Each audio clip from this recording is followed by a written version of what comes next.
Salam sama gaay dal leen ak jàmm sama chaîne YouTube bi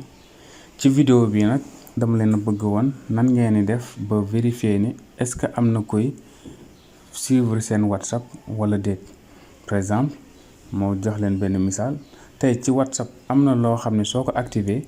nit ki message bu mu mënti jot yow tamit da nga ko jot.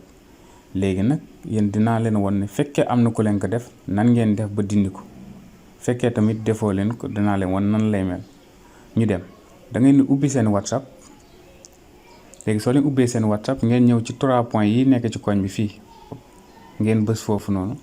soo leen bësee da ngeen gis fi ñu bind appareil connecté mooy ñetteel bi premier bi nouveau groupe la deuxième léegi ci troisième bi fa ngeen di bës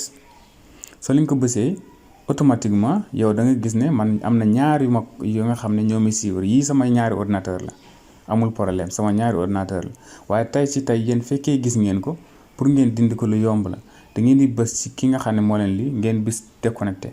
soo leen bësee déconnecté rek dootu leen suivre te ngeen demaat ci deuxième bi tamit ngeen def déconnecté su boobaaye ñoom ñaar ñëpp kenn dootu la suivre waaye man puisque damay utiliser samay ordinateur pour mën a waxtaan par WhatsApp su boobaaye mën naa def nii ba nga xam ne nit ki même su ma envoyé sama téléphone dinaa ko mën a jot sama ordinateur ba pare mën koo tontu sans utiliser sama téléphone. jaa ngeen jëf yaakaar naa vidéo bi amal na leen solo fekkee amal na leen solo bu leen fàttee abonné après ngeen partager ak seen xarit jaa ngeen jëf.